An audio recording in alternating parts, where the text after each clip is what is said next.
சித்தர்கள் பூணூல் போடலாமா?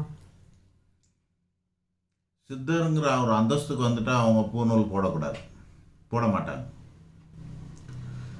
பூணூல் போட்டவங்கள சித்தர்னா இல்லை. இப்போ அகஸ்தியர் பூணூல் போட்டிருப்பார்.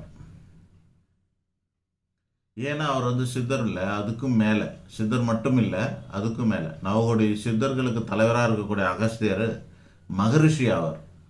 அவர் மகரிஷி அப்படின்றதுனால அவர் 4 யுகத்துலையும் வாழ்ந்துவார். சித்தர்கள் யுகம் தாண்டிலாம் வாழ்ந்துட்டு வர்றதில்லை. அந்தந்த யுகத்தில் இருந்தாங்க, கலியுகத்தில் இருந்தாங்க, அவ்வளோதான். கலியுகத்துக்கு முன்னாடி எந்தெந்த சித்தர்கள் தான் நமக்கு தெரியாது. நவகோடி சித்தர்கள் எப்பவுமே இருப்பாங்க. அவங்க திரும்ப திரும்ப அடுத்தடுத்த அவதாரங்களை எடுத்துக்கிட்டே இருப்பாங்களே அப்படியே. ஆனால் யுகயுகமாக வாழ்ந்தாங்க அப்படின்னு ஒரு ஆதாரம் இருக்குது அப்படின்னாக்கா அகஸ்தியர் தான். அவர் தான் இப்போ நவகோடி சித்தர்களுக்கும் தலைவர். 18 சித்தருக்கு மட்டும் இல்லை, நவகோடி சித்தர்களுக்கும் தலைவராக இருக்கக்கூடியவர் அகஸ்தியர். அப்படியேப்பட்ட அகஸ்தியர் பூணூல் போட்டிருப்பார். காரணம் என்னென்னா அவர் மகரிஷி ஆவார். மகரிஷியாக இருக்கிறதுனால அவர் மட்டும் போட்டிருப்பார். மற்றவங்க யாரும் சித்தர்கள்லாம் பூணூல் போட்டிருக்க மாட்டாங்க. இப்போ யாராவது போட்டுக்கிட்டு தானே சித்தர்னு சொல்லிக்கினாங்கன்னா அதெல்லாம் சரியாக வராது. சித்தர்களுக்கு பூணூல் அவசியம் இல்லை, பூணூல் போட மாட்டாங்க. சித்தரை வணங்கினால் தலையெழுத்து மாறுமா? சித்தர்களை வணங்கினால் தலையெழுத்து மாறுமா? மாறும். எப்படி மாறும் அப்படின்னா, நம்ம சித்தத்தில் தெளிவு உண்டு வரும். வாழ்க்கைங்கிறது எப்படி அமையுதுன்னா, ஜாதகம் போல் வாழ்க்கை இல்லை, தலையெழுத்து போல் வாழ்க்கை இல்லை. ஜாதகத்தை போல் வாழ்க்கை, தலையெழுத்தை போல் வாழ்க்கை இப்படிலாம் பெரியவங்க சொல்கிறதில்ல. ஆனால் எண்ணம் போல் வாழ்க்கைன்னு சொல்லுவாங்க. சித்தர்களை நீங்கள் வணங்கும்போது என்ன ஆகும்னா, அவங்க எண்ணத்தில் தெளிவு ஏற்படும். சித்தம் தெளிந்து போய்விடும். சித்தம் தெளிந்து போயிடும். எப்படி துணி கடையில் போனால் துணி வாங்குகிறோம், நகை கடைக்கு போனால் நகை வாங்குகிறோமா, சித்தரை வணங்கினாக்கா சித்தர்களுக்கு வணங்குறவங்களுக்கு சித்தம் தெளியும். சித்தம் தெளிதல் அப்படின்னா என்ன அர்த்தம்? மாயையிலேருந்து விலகுவீங்க, ஞானம் பெருகும். சாஸ்திரத்தில் சில பல பரிகாரங்களை சொல்லியிருக்கிறாங்க. அதில் பெரிய பரிகாரமாக பகவத்கீதையில் சொல்லக்கூடியது, பகவத்கீதையிலே சொல்லியிருக்காரு கிருஷ்ணர். எவன் ஒருவன் ஞானம் அடைகிறானோ அவனை கர்மா தீண்டாதுங்கிறார். கர்ம கடலில் இருந்து அவன் நீந்தி வெளியேறுவான்னு சொல்கிறார். வார்த்தைகள் ஏதோ மாறி இருக்கலாம், ஆனால் கருத்து இதுதான். கிருஷ்ணரே சொல்லிட்டார், ஞானம் அடைஞ்சா அவன் கர்மாலேருந்து வெளியே வரலான்றார். அப்போனா வெளியே வரலான்னா என்ன அர்த்தம்? அவனோட வாழ்க்கை மாறும்னு அர்த்தம். ஆக ஞானிக தான் சித்தராக ஆகிறாங்க. ஞானம் அடையாமலே ஒரு ஆள் சித்தராக ஆக முடியாது. ஞானி ஆனதுக்கு அப்புறம்தான் அவர் சித்தராகவே ஆகிறார். அப்படியேப்பட்ட சித்தர்களை வணங்கும்போது நம்மளோட சித்தம் தெளிவடையும். தெளிவு குருவின் திருநாமம் காணல் அப்படின்னு சொல்லுவார். திருநாமம் செப்பல், திருவுரு காணல்னால் திருமூலர் சொல்கிறார். தெளிவுனா என்ன? ஞானத்தை சொல்கிறார். குருவை வணங்கும்போது, மகான்களை வணங்கும்போது, சித்தர்களை வணங்கும்போது தெளிவு அடையலாம். அப்படி சித்தர்களை சாதாரணமாக குரு இருப்பாங்க, குருவுக்கு மேலே அப்படின்னு ஞானி ஆகிறாங்க, ஞானிக்கு மேலே சித்தராக இருக்காங்க இல்லையா? அப்படி ஞானிக்கு மேலே யோகி, யோகிக்கு மேலே சித்தர். அப்படி சித்தர்களை வணங்கும்போது கண்டிப்பாக நம்மளுடைய சித்தங்கள்லாம் தெளிவடையும். அப்படி தெளிவடையும் போது நம்மளோட பிரச்சனை கண்டிப்பாக தீர்றதுனால தான் நம்ம தலையெழுத்து மாறுதுன்னு சொல்கிறோம். ராசி நட்சத்திரத்திற்கேற்ற சித்தர்களை வணங்க வேண்டுமா? அப்படிலாம் இல்லைங்க. அந்த மாதிரி சில இடத்துல வீடியோ கூட நான் பார்த்துருக்குறேன். நான் ஏதோ டைட்டில் மட்டும் பார்த்துருக்குறேன், ஏதோ மற்ற வீடியோ பார்க்குறதில்ல. அந்த மாதிரிலாம் போடுறாங்க, இந்தந்த ராசிக்காரங்க இந்தந்த நட்சத்திரத்தை சேர்ந்தவங்க இந்தந்த சித்தரை வணங்குங்க அப்படின்னு சொல்கிறாங்க. கடவுளே அப்படி சொல்கிறானுங்க. சில பேர் இந்த நட்சத்திரமா நீங்கள் இந்த கோயிலுக்கு போங்க, இந்த ராசியா நீங்கள் இந்த கோயிலுக்கு போங்க, அப்படி இருந்தாலும் பரவாயில்ல. வேற ஒன்று சொல்கிறாங்க, நீங்கள் இந்த கோயிலுக்கு போனால் அவ்வளோதான், நீங்கள் நாசமாக போயிடுவீங்கன்றானுங்க. கோயிலுக்கு போனால் நாசமாக போவேன்னு சொல்கிற ஜோசியர்லாம் இருக்கிறான்.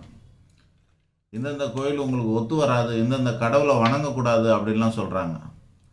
அதெல்லாம் அபத்தமானது, பாவ செயல். அவங்களாம் நல்ல கதிக்கே போக மாட்டாங்க அந்த மாதிரி சொல்கிறவங்களாம்.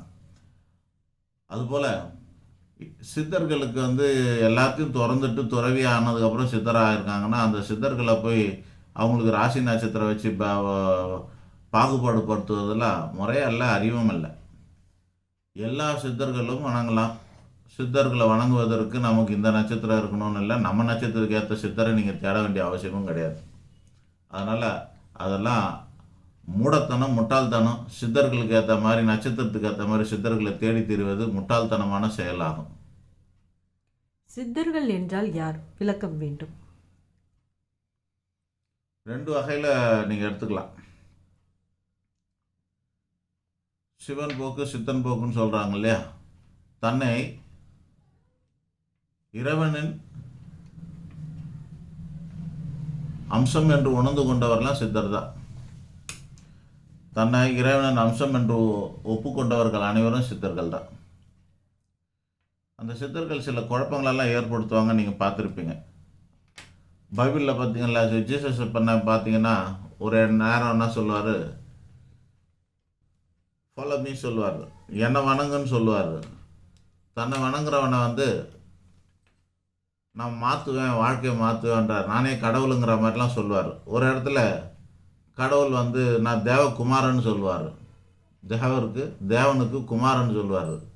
ஒரு இடத்துல தன்னையே கடவுளாக சொல்லுவார். ஒரு இடத்துல எனக்கு பக்கத்தில் உனக்கு இடம் கொடுக்குறேன்னுவார். நமக்கு குழப்பமாக இருக்கும், இவர் தேவரா தேவர் குமாரரா, கடவுளா கடவுளின் பிள்ளையா, வழிகாட்ட வந்த குருவா என்னன்னு. அப்புறமா பார்த்தா தெளிவாக சொல்கிறாரு. என்ன சொல்கிறாரு? நானே வழியுமாவன், நான்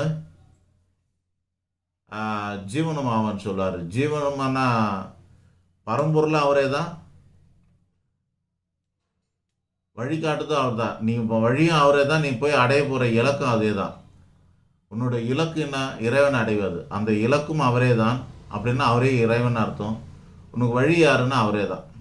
ஏன் அப்படி சொல்கிறாருன்னு பார்த்தா, அப்படிலாம் ஆராய்ச்சி பண்ணியிருக்கேன். நம்ம என்னத்துக்கு இந்த மாதிரி சொல்கிறாங்க, இவ்வளோலாம் குழப்பி அப்படி சொல்லும்போது பார்த்தா, ஒன்று உணர்றதுக்கு கூட நமக்கு அடிப்படையில் ஏதாவது தெரியணும். இப்போ கடவுள் நிற்கிறாருன்னு வச்சுங்க, சினிமாலாம் பார்க்குறாங்க காமெடியாக, நான் தான் கடவுள்லாம் எவனும் நம்ப மாட்டேறான். அது மாதிரி பரமாத்மா கிருஷ்ண பகவான் அவதாரம் பண்ணி மனுஷனாக வாழ்ந்துக்கிட்டு இருக்கிறாரு, பல அதிசயங்கள்லாம் பண்ணுறாரு. ஒரு சிலர் தான் அவரை கடவுள் அப்படின்றத உணர்றாங்க, ஒரு சிலர் தான் உணர்ந்தாங்க. ஒருத்தன் சொல்கிறான் சகுனி, அவன் ஒரு மாயாண்டி, மாயன்னு சொல்கிறான். சித்து வேலை செய்கிறவன்னு, மேஜிக் மேனுன்னு சொல்கிறாங்க. ஞானின்னு சொல்கிறாங்க. ஒருத்தன் நீ பெரிய ஞானின்னு சொல்கிறான். அர்ஜுனனே ஞானியாக தான் ஏற்றுக்கினான ஒழிய கடவுளோட அம்சமாக அவனுக்கு உணர முடியல, அவனால் சக்தி இல்லை, உணரலை. சகாதேவன் உணர்ந்தான், விதுரர் உணர்ந்தார், பீஷ்மர் உணர்ந்தார், குந்தி தேவி உணர்ந்தாங்க. இப்படி ஒரு சிலர் தான் அவர் கடவுளோட அம்சம், கடவுளோட அவதாரம் அப்படிங்கிறத உணர்ந்தாங்க. அப்புறமா பகவத்கீதையில் பார்த்து விஸ்வரூபெல்லாம் காட்டும்போது தான் சொல்லுவார். அவர் விஸ்வரூபத்தை நான் தான், நீ வணங்குறதெல்லாம் என்னை சேரும்னு சொல்லுவார். அப்போ என்ன அர்த்தம்? அவர் பகவத்கீதை உபதேசம் பண்ணுற குருவும் அவரே தான், நாம் அதன்படி வாழ்ந்து அடைய போதும் அவரே தான். ஏன் அப்படின்னா, தனக்கு நிகரான இன்னொருத்தர் இல்லை, அதனால் தானே தான் தன்னை பற்றி சொல்ல வேண்டிய சூழ்நிலை அவருக்கு. இப்போ நம்ம மேடையில் இருக்கோம் அப்படின்னாக்கா, நம்மளை பற்றி எல்லாம் தெரிஞ்சவங்க தான் நம்மளை இன்ட்ரடியூஸ் பண்ணி விடுவாங்க. ஒன்றுமே தெரியாதவங்களாக இருந்தாங்கன்னா அந்த இடத்துல போய் இன்ட்ரடியூஸ் பண்ணிங்கன்னா என்ன பண்ணுறது? நாமளே தான் நம்ம விசிட்டிங் கார்டு எடுத்து கொடுத்துக்கணும். ஒரு இடத்துக்கு போகிறோன்னா என்ன பண்ணுறோம்? நாமளே நம்ம விசிட்டிங் கார்டு எடுத்து கொடுக்கணும். நான் தான் இங்கேருந்து வரேன், நான் இந்த ஆள், நான் இப்படியேப்பட்டவன், நான் இதை செய்வேன்னு தன்னை பற்றி தானே சொல்ல வேண்டிய சூழ்நிலைலாம் ஏற்படும். ஆக கடவுள் சில நேரத்தில் அவதாரம் எடுக்கும்போது தன்னோட அவதாரத்தை தானே தான் வெளிக்காட்டிக்க வேண்டியது இருக்குது, தன்னை பற்றி தானே தான் எடுத்து சொல்ல வேண்டியிருக்கு. அதை தான் ஜீசஸ் சொன்னார், கிருஷ்ணர் சொன்னார். சில காலத்துக்கு முன்னாடி சாய்பாபாவும் சொல்லுவார், என்னை நம்பு, பொறுமையாரு, எல்லாம் நடக்கும், நானும் உன்னை பார்த்துப்பேன் அப்படின்வார். நான் உன்னை காப்பாற்றுவேன், நான் உன்னை இருக்கிறேன், நான் உங்கூட இருப்பேன், எல்லா வார்த்தையும் சொல்கிறார். ஆனால் அப்புறம் திடீர்னு கை தூக்கிடுவார், சப்கா மாலி உப்பர்வார், எல்லாத்துக்கும் கடவுள் மேலே இருக்கானுவார். அப்போ இவ்வளோ நேரம் சொன்னது நான் கடவுள், நான் தான் கடவுள்னு சொல்லி நின்றீங்களே அப்படின்னாக்கா, அவரே தான் இவரே தான் அவருங்கிற அர்த்தம் தான் அதெல்லாம். ஸோ அது மாதிரி என்ன கேள்வி கேட்டீங்க? சித்தர் என்றால் யார்? சித்தர்னா யார் அப்படின்னா, அவங்கள சரணாகதி அடையணும், கடவுளை சரணாகதி அடையணும், தன்னைத்தானே சரணாகதி அடைஞ்சு தான் உணர்றது, இறைவனிடம் சரணாகதி அடைந்து தெளிந்து தானும் இறைவன்தான் என்று உணர்ந்து கொண்டவர்கள்லாம் சித்தர்கள். அப்படி சித்தம் தெளிந்தவர்கள் சித்தர்கள். சித்துக்களிலே ஒன்றை கை கூடினாலும் அவரும் சித்தர். அஷ்டமா சித்து இருக்குது, அதை பிரித்து போட்டாக்கா 64 மேலே சித்துக்கு கோடி கோடியாக சித்து சொல்லுவார். நம்ம வள்ளல் பெருமான் ராமலிங்க சுவாமி என்ன சொல்வார், அந்த சித்துக்களை 8 வகுத்துக்கிட்டே போவார். நமக்கு தலை சுற்றி போச்சு அதை படித்து, எத்தனை 1000 சித்து இருக்குன்னு. அவ்வளோ சித்துக்கள் இருக்குதா சொல்கிறார். ஆனால் அதெல்லாம் சுருக்கி சித்தர்கள் அஷ்டமா சித்துன்னு 8 வகையான சித்துக்களை சொல்லியிருக்கிறாங்க. அந்த 8 வகையான சித்துக்களில் ஒரு சித்து கை கூடினாலும் அவனும் சித்தன்தான். கடைசி சித்தான ஈசாத்துவம்னு சொல்லுவாங்க. 8வது சித்துக்கு பேர் ஈசாத்துவம். ஈசன் செய்கிறதெல்லாம் செய்கிறதுன்னு அர்த்தம். ஈசன் என்ன பண்ணுவான்? 5 தொழில் புரிவான். காத்தல், அழித்தல், படைத்தல், அப்புறம் மறைத்தல், அருளல் அப்படின்னு சொல்லக்கூடிய 5 வகையான தொழில் செய்கிறான் கடவுள். அந்த 5 தொழிலையும் இந்த ஈசாத்துவம் அடைந்த சித்தர்களால் செய்ய முடியும். இப்போ வாழ்ந்துகிட்டு இருக்கிறவங்களே சித்தர்கள் இருப்பாங்க, அவங்களுக்கு ஏதோ ஒரு சித்து மட்டும் கைக்கூடி இருக்கும். நம்ம அவங்கக்கிட்ட போய் அகஸ்தியர் ரேஞ்சுக்கு நீங்கள் கடல் தண்ணியை முழுசாக குடிப்பீங்களான்னு கேட்கக்கூடாது, அதெல்லாம் முடியாது. அந்த மகா சித்தரனை அகஸ்தியர் செஞ்சதை வேற யாருமே செய்யலை. குருமணி தன்னுடைய கமண்டலத்துக்குள்ள பொன்னிங்கிற ஆற்றை அதுக்குள்ளே அடக்குனார்னு அகஸ்தியரோட படத்தை பார்த்து தெரிஞ்சுக்கலாம். அதுதான் திரும்ப விரிஞ்சு வந்தது தான் காவிரியாக ஆனது. காக்காவால் அது திரும்ப ஓடி வந்தது தான் காவிரியாச்சு, பொன்னி நதி அப்படின்னு நம்ம அந்த படத்தில் பார்க்குறோம். ஸோ ஒரு ஆற்றை கமண்டலத்தை கூட அடைக்கக்கூடிய சக்தி இந்த அசுரர்கள்லாம் கடலுக்கு ஒரு அடியில் போய் ஒளிஞ்சுக்கினதுக்கப்போ தேட முடியாத அப்போ இந்த கடல் தண்ணி மொத்தத்தையும் உறிஞ்சி குடிச்சே கடல் தண்ணியை வத்த செய்தவர் அகஸ்தியர். அப்படி செய்கிற பட்சத்தில் அவங்களெல்லாம் அந்த துஷ்டர்களெல்லாம் பார்க்க முடிஞ்சு அழிச்சார் கடவுள். ஸோ அவ்வளோ வல்லமை கொண்ட அகஸ்தியரையும் சித்தர்னு தான் சொல்கிறோம். ஜோசியம் பார்க்குற சில பேரையும் சித்தர்னு சொல்கிறோம். அதனால் இந்த ஆளை நீங்கள் அகஸ்தியர் ரேஞ்சுக்கெல்லாம் எதிர்பார்க்கக்கூடாது. சித்தர்னா என்ன, யார் அப்படின்னா, ஏதாவது ஒரு சித்து கைக்கூடி இருந்தால் அவரும் சித்தர் தான். சித்தன் தெளிந்து இருந்தவர் சித்தர் தான். தன்னை இறைவனின் அம்சம் என்று உணர்ந்து கொண்டவரும் சித்தர் தான். சித்தர்கள் இப்போது உயிருடன் இருக்கிறார்களா?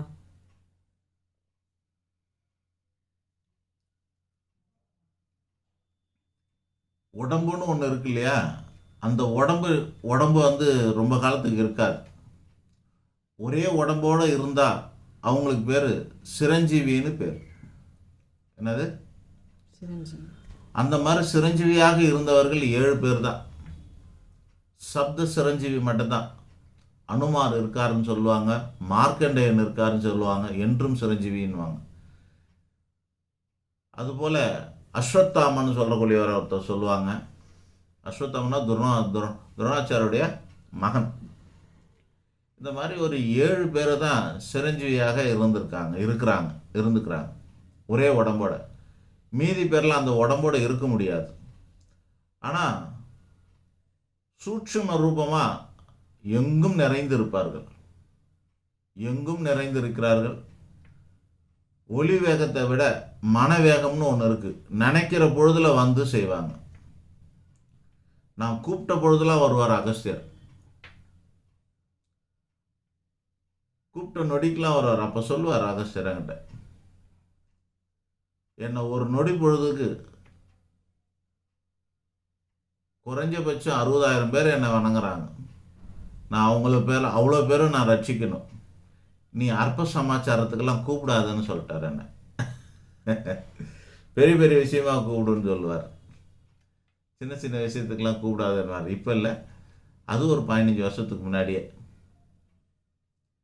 ஆக கூப்பிட்ட நொடிக்கெல்லாம் வரக்கூடியவர்கள் சித்தர்கள். மன வேகத்துக்கு வருவாங்க, மனசில் நினைக்கிற வேகத்துக்கு ஓடி வருவாங்க. வந்தாங்கன்னா என்ன பண்ணுவாங்க, அவங்களுக்கு ஒரு உடம்பு தேவை. உடம்பு இல்லைன்னா ஒன்றும் பண்ண முடியாது. ஏதாவது ஒரு உடம்புல அந்த வைப்ரேஷன் அப்படின்ற வார்த்தையை வச்சுக்கலாம். இந்த வைப்ரேஷனுக்கு பொருந்துகிற மாதிரியான ஒரு உடம்பு எங்கே கிடைக்குதோ அதுக்குள்ளே புகுந்து அவங்க மூலியமாக பேசுவாங்க. அந்த ரூபத்தில் எனக்கு எண்ணிக்கை தெரியாது எண்ணற்ற சித்தர்களை நான் பார்த்துருக்குறேன், அவங்களோட பேசியிருக்கிறேன். அவங்க ரூபம் வேறையாக இருக்கும். இப்போ உதாரணத்துக்கு இந்த வேலை, நான் முருகரை பற்றி ஆத்ம கவசம்னு ஒரு பாடல் எழுதி அந்த பாடலை சென்னை சைதாப்பேட்டில் இருக்கிற சுப்பிரமணிய சுவாமி கோயிலில் பாடிட்டு இருந்தேன். ஒரு 3 நாளுக்கு தான் பாடிட்டு இருந்தேன்.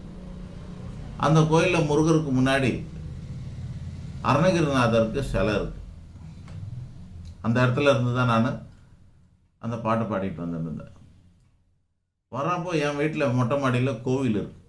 என் வீட்டு மொட்டை மாடியில் கோவில் இருக்கிறது. அதில் என்ன இருக்குன்னா, நவகிரகங்கள் வரிசையாக வச்சுருக்கேன், நவ சித்தர்கள் வரிசையாக வச்சுருக்கேன், நவ தெய்வங்கள் சிவா விஷ்ணு பிரம்மா மும்மூர்த்திகள், 30 தேவிகள், 3 சேய்கள், பக்த ஆஞ்சநேயர் எல்லா சாமியும் இருக்காங்க. 29 சிலையும் வேறு சூட்சமமாக 2 வச்சுருக்கோம். ஆக மொத்தத்தில் ஒரு 30 சாமி இருக்குது என்கிட்ட. அவ்வளோ சாமி வச்சு அந்த இடத்துல பூஜை பண்ணிகிட்ருக்கிறேன். ஒரு நாள் பூஜை பண்ணிகிட்டு இருக்கும்போது ஒரு அழுக்கு ரூபமாக அந்த சித்தர்களோட ட்ரெஸ் எல்லாம் ஒரு மாதிரியாக இருக்கும், ஆனால் ஸ்மெல்லே வராது, அழுக்கு ரூபமாக இருக்கும். அப்படியேப்பட்டவர் படிக்கட்டில் தான் ஏறி வந்தாரா என்னன்னு தெரியாது, என் பக்கத்தில் வந்து நின்னார். நின்னப்போ இந்த வேலை கொடுத்தாரு எனக்கு. என்னன்னா, நீ தான் இந்த வேல் பாட்டு பாடினே, அதில் வேல் வேல்னு வரும், இந்த வேல் பாட்டு பாடினியே, அதனால் முருகர் கொடுத்ததா சொல்லி எனக்கு இந்த வேலை கொடுத்தார். அது எனக்கு புரியாத ஒரு ஒரு பிரமிப்பில் நான் டக்குன்னு மூளை வேலை செய்யாமல் அப்படியே யோசிச்சு அதை வாங்கிட்டு இருக்கிறதுக்குள்ளே அவர் சடன்னு இறங்கிட்டார் படிக்கட்டில். நான் என்ன பண்ணேன், அவர் இறங்கி படிக்கட்டு கீழே தானே இறங்கி வராருன்னு நான் மொட்டை மாடியிலேருந்து ரோட்டுக்கு வருவாரேன்னு பார்த்து மொட்டை மாடியிலேருந்து எட்டி பார்க்குற ரோட்டுக்கு வருவாரான்னு காணோம். வரல, ரோட்டில் காணோம். 2 பக்கமும் எங்கள் தெருவில் வீட்டுக்கு லெஃப்ட்டு ரைட்டு 2 பக்கம் போகலாம், நீளமான ஒரு ரோடு தான், எந்த பக்கம் போனாலும் பார்க்க முடியும். நான் வேல் வாங்கினதுலேருந்து மொட்டை மாடிக்கு வர்றதுக்கு 30 அடி தான். அந்த 30 அடியை தாண்டி எட்டி பார்க்குறேன். ஆனால் 3 மாடி, 3 படிக்கட்டு, 3 படிக்கட்டுன்னா 3 ஸ்டெப்பு, 3 ஃப்ளைட்டு, அவ்வளோ படியும் இருக்குது. 18 54 படி கடந்து கீழே வந்தால் ரோட்டில் வந்தால் நான் பார்க்கலாம்ல அவரை அப்படின்னு பார்க்குறேன். காணும், ஆளே காணும். சூட்சுமமாக ஸ்தூலமாக பார்த்தால காணும். இந்த மாதிரி பல இடங்களில் என் கூட வருவாங்க மக்கள். நான் நிறைய வீடியோக்கள்லாம் போட்டிருக்கேன் சித்தர்களை பற்றி. அந்த சித்தர்களை பற்றி சொல்லும்போதும் இந்தந்த சித்தர்களோட பேர் கூட சொல்லுவேன். என் என் கூட வர அன்பர்கள்லாம் கூட வருவாங்களே, அவங்க கூட இதுதான் இவர் தான் இந்த சித்தர்னு அவங்க வந்து நான் ஏதோ ஒன்று சொல்லிட்டேன், ஆதாரம் இல்லாமல் எதுவுமே நான் சொல்ல மாட்டேன். இப்போ உங்ககிட்ட பேசுகிறேன்னா கூட என்கிட்ட ஆதாரம் இருக்கிறதுனால பேசுகிறோம், ஆதாரம் இல்லாததை நம்ம பேச மாட்டோம். அந்த மாதிரி இருக்கும்போது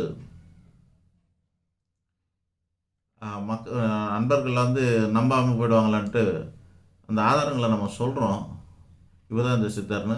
அது அவர் நமக்கு அந்த சித்தர்களை நமக்கு உணர்த்திட்டு போயிடுவாங்க, உணர்த்துவாங்க, சொல்லுவாங்க. அதுபோல் எண்ணற்ற சித்தர்களை நாங்கள் பார்த்துருக்குறோம். ஆனால் அந்த உடம்புல என்ன இந்த உடம்பு எப்படி இருக்கும் அப்படின்னா, யார் உடம்புலே தான் வராங்க, அவங்களுக்குன்னு உடம்பு இல்லை. அப்படி உடம்போடு இருந்தால் அவங்க யாராக இருக்க முடியும்? அப்படி உடம்போடு இருந்தால் அவங்க சிரஞ்சீவியாக இருப்பார்கள் இல்லவா? சிரஞ்சீவி இல்லை, இவங்கெல்லாம் சித்தர்கள் சூட்சுமமாக இருக்கிறாங்க. நினைக்கும் போது வேற ஒரு ஆத்மா, செத்து போன பாடி கூட தேவையில்லை அவங்களுக்கு. இன்னொரு ஆத்மா உயிரோடு இருக்கும், நடமாட்டி இருக்காங்க இல்லையா, அந்த ஆத்மா உடம்புல ஒன்று அடிஷ்னலாக பூந்துடுறாங்க. என் உடம்புல கூட பல ஆத்மாக்கள் உள்ளே போகிறோம், பல சித்தர்கள் உள்ளே வருவாங்க. அப்படிலாம் வந்து வந்தவங்களுக்கெல்லாம் பேசியிருக்கிறாங்க. இப்போ அது எப்படி தெரிஞ்சுக்கிறது? ஒரு நண்பர் வந்து உட்காருவார், நண்பர் வந்து கஸ்டமராக வந்து உட்காருவார். அவர் யார் என்னன்னு நமக்கு தெரியாது. ஜோசியம் பார்க்க வராரு, நாம் சித்தரோட அனுகிரகத்தால் நம்ம அருள்வாக்கு சொல்கிறோம். அப்படி சொல்லும்போது நான் தான் இந்த சித்தர் வந்து சொல்கிறேன் அப்படின்ற வார்த்தையோடு சொல்லுவேன். அப்படி சொல்லும்போது அவருக்கு வந்து வந்தவருக்கு வந்து பிரமிப்பாக இருக்கும். என்னன்னா, அவர் தான் பயங்கர அந்த சித்தருக்கு அவர் வந்து பயங்கரமான பக்தர், பயங்கரமான பக்தராக இருப்பார். அவர் யாரை வணங்குறாரோ அந்த சித்தர் இப்போ உள்ளே இருந்து பேசுவார்.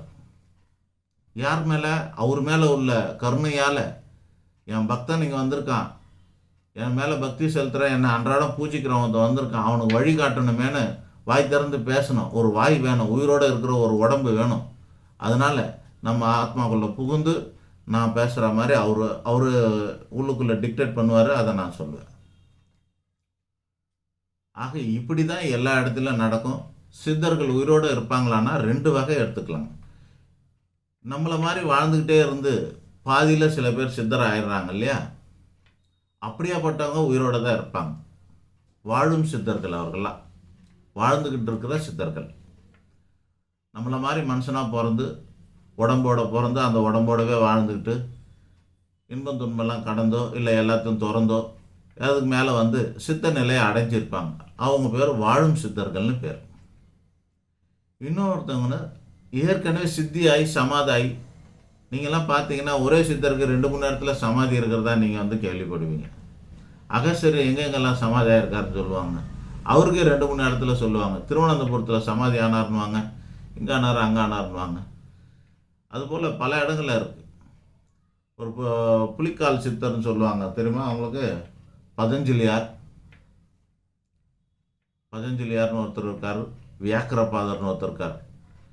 பார்த்தீங்கன்னா அவருக்கு வந்து பிரம்மபுரீஸ்வரன் சொல்லிட்டு ஒரு கோயில், திருப்பட்டூர் பிரம்மபுரீஸ்வரர்னு, தலையெழுத்தை மாற்றக்கூட பிரம்மன் கோயில்னு சொல்லுவாங்க.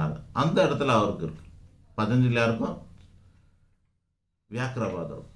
அப்புறம் பார்த்தா சிதம்பரத்தில் இருக்காங்க. அப்புறம் இங்கே வடபள்ளியிலேயே அந்த மாதிரி வேங்கீஸ்வரன் ஒரு கோயில் இருக்குது, அங்கேயும் இருக்காங்க.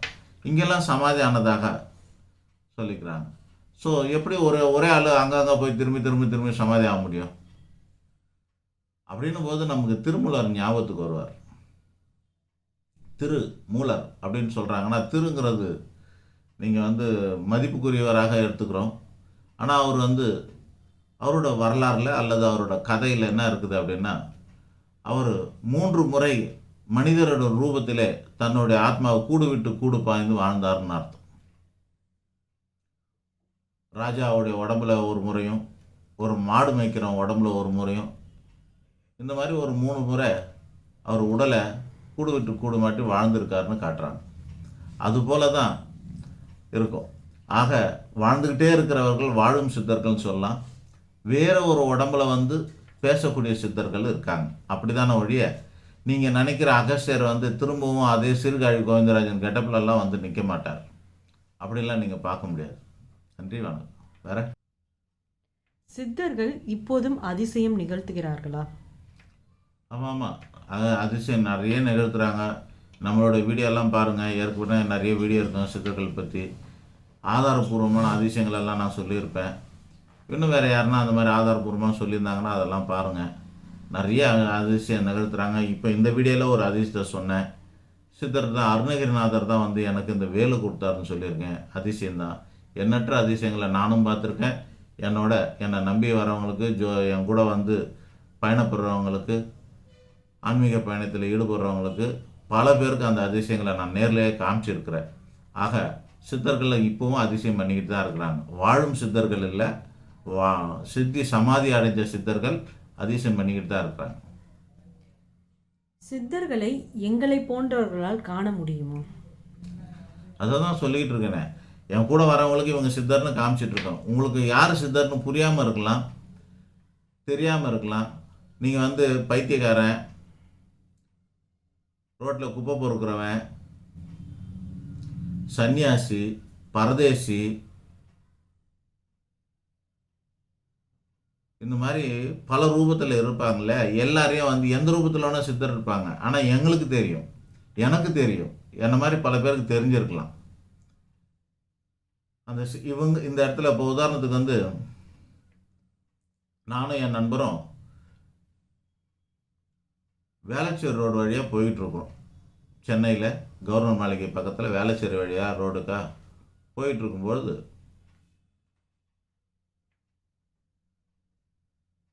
இப்போ நம்ம வண்டி பஞ்சர் ஆக போகுதுன்னு நான் சொல்கிறேன். அவருக்கு கூட இருக்க அன்பருக்கு இப்போ நம்ம வண்டி பஞ்சர் ஆக போகுதுன்னு சொல்கிறேன். சரியாக பஞ்சர் ஆச்சு. பஞ்சர் ஆனோடனே ஐயோன்னு வருத்தப்படுறாரு. அதெல்லாம் ஒன்றும் வருத்தப்படாதீங்க, பக்கத்தில் ஏதாவது கடை இருக்கும் பாருங்கன்னா, நின்ன இடத்துலையே எங்கே ஆச்சோ அந்த இடத்துலையே ஒரு சந்தில் ஒரு டீ கடை இருந்தது. அந்த டீ கடையில் கேட்டால் சந்தில் கடை இருக்குதுங்கன்றார். சரின்னு அவர் பஞ்சர் போடுறதுக்கு சந்தில் போயாச்சு. ஆனால் நான் வந்து அந்த இறங்கின நொடியில் எனக்கு தெரியுது பக்கத்தில் எனக்கு வந்து சித்தர் இது எனக்கு இருக்கிறாருன்னு தெரியுது. இங்கே எங்கேயோ சித்தர் இருக்கிறாங்கன்னு நான் பஞ்சர் கார்டில் கேட்குறேன், டீ கார்டில் கேட்குறேன், இங்கே எங்கேயோ சித்தர் இருக்கிறாங்க, எங்கே இருக்கிறாங்கன்னு கேட்குறேன். அப்போ ஒரு சித்தர் அப்படிலாம் யாரும் இல்லைங்களேன்னு. சரி வேறு யாராவது அழுக்கா அந்த மாதிரி வேஷியாக ரொம்ப நாளாக ஒரே இடமா உட்காந்துருக்கிறவங்க யாராவது இருக்காங்களா அப்படி இப்படிலாம் கேட்குறோம். அவங்களுக்கெல்லாம் தெரியல அப்படின்னு. நானும் தேடி பார்த்தாக்கா அங்கே ஒரு மரம் இருக்குது. அந்த மரத்துக்கு பின்பகுதியில் ஒருத்தர் உக்காந்துருக்கார். நானே பார்த்துட்டு தோற்கார் பாருங்கன்ட்டு அவர் வாங்கி அவருக்கு வந்து நம்ம பிஸ்கெட்லாம் வாங்கி கொடுத்துட்டு பேசிட்டு வந்தோம். நம்ம பேசினதுக்கப்புறம் எல்லாரும் அங்கே தொல்லை பண்ணுவாங்க. அப்புறமா அதில் வந்த பிறகு வழிபோக்கில் அங்கே கூட்டம் சேரணும்னா இருப்போம். ஐயோ இவரை நான் வந்து கவர்மெண்ட் மலைக்கு பக்கத்தில் ஒரு 12 வருஷமாக பார்த்துன்னு இருந்தேனுங்கிறார்.